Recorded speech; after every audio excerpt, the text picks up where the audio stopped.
Epione pain management and regenerative centre. ఇక మీ నొప్పులు శాశ్వతం కావు. సార్ జరిగిన దాని గురించి అవసరం లేదు. నేనేమంటున్నా అంటే ఇప్పుడైనా ఖచ్చితంగా ప్రతి ఊర్లో మీరందరూ నా కోరికగా నా రిక్వెస్ట్గా మీరు ఇల్లు ఎదురు అడగండి.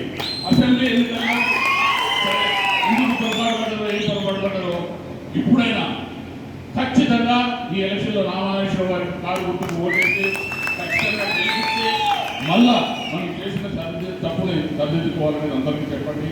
ఖచ్చితంగా నేను మీకు అదేం లేదు. ఖచ్చితంగా నేను జనం కోసం జనంలో ఉండే మనిషిని. కాకపోతే నా వీక్నెస్ ఏంటంటే ఎవరు ఏదైనా కాదని లేవు. దానికోసం నిజంగా నాకు కూడా కొంత ఒక రకం ఇబ్బంది అనిపిస్తుంది. ఈరోజు కూడా చాలా మంది ఫోన్ చేసి రకరకాల ప్రాబ్లమ్స్ అడుగుతారు. మనం ఎవరో పిల్లవాడు ఫోన్ చేసి ఆ కాలేజ్ ఉన్నా సార్ 40,000 తక్కువ సార్ ఫీజు కట్టాలనుకున్నాడు. ఇంకొక ఆరోగ్య సార్ నేను ఇప్పుడు కూడా నాకు అవకాశంలో చేస్తూ ఉన్నా. కానీ నేను ఆ రోజు చేసినప్పుడు ప్రతి ఒక్కరికి నేను చేయలేదనేది నాకు ఇబ్బంది. అందుకోసం నేను ఈ 3-4 months నుంచి రాలేదు. దాంతోపాటు నిజంగా కూడా నాకు ఒక విధంగా ఏంటంటే మన జనం ఎందుకు మనని ఇలా చేసిండ్రు అనేది కూడా నాకు ఇప్పటికి కూడా అర్థం కావాలి. కాబట్టి నేను ఏమంటున్నానంటే మీరు అందరూ కూడా తప్పకుండా ప్రతి ఒక్కరికి కూడా అర్థమయ్యేటట్టు చెప్పండి. ఎంత చెప్పినా ఏం చెప్పినా లోకల్ వాళ్ళే, బయట వాళ్ళే. అవునా? ఎవరు మాట్లాడతలేదు, మీకు బయట వాళ్ళు నేర్చుకున్నట్టున్నారు. ఎవరు మాట్లాడతలేదు కదా. ఖచ్చితంగా వీళ్ళు తిరగండి, నా తరఫున ఓటు అడగండి.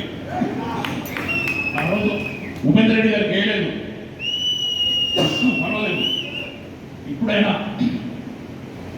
అట్లీస్ట్ దాన్ని మనము సరి చేసుకునేదానికి మళ్ళీ అవకాశం వచ్చింది. ఖచ్చితంగా నామానాగేశ్వరరావు గారికి ఓటేసి మన పాలేరు నియోజకవర్గంలో ఖచ్చితంగా అత్యధిక మెజార్టీ రావాలి, తీసుకొస్తారని మనస్ఫూర్తిగా కోరుకుంటూ ఈ 15-20 రోజులు ప్రతి ఒక్కరు ఇల్లు తిరగండి, ఖచ్చితంగా కష్టపడండి. మీరు ఒకటి గుర్తుపెట్టుకోండి, మీరు ఏ రోజులైనా 100% జనం కోసమే ఆలోచిస్తారు, జనంలో ఉంటారు. నాకు దాంట్లో ఆలోచన లేదు. కాకపోతే నేను ఒట్టి మాటలు చెప్పుకుంటూ తిరగాలనిపించదు. మనం పని చేస్తే సిన్సియర్గా పని చేయాలి, మనం వీళ్ళని అడిగింది సిన్సియర్గా చేయాలి. నాకు ఈ రోజు కూడా ఒక 45 మంది పిల్లలకు మనం ఫీజు కడుతున్నాం. అందరికి వాళ్ళకి డౌట్, సార్ ఓడి పిల్లలు కడతారు.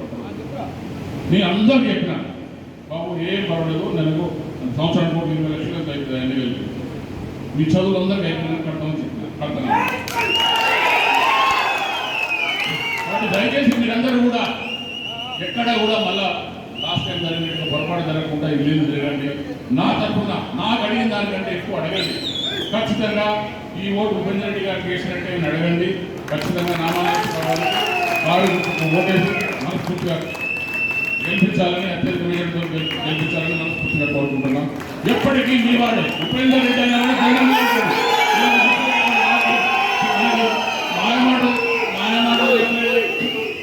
ఏమన్నా చెప్పింది ఖచ్చితంగా చేస్తాం, జనంగా ఉంటాం. ఈ పొరపాటు మన రిపీట్ కాకుండా దయచేసి మీరు అందరూ ఇల్లు తిరగండి, ఖచ్చితంగా ఉంటారు. Thank you. జై తెలంగాణ.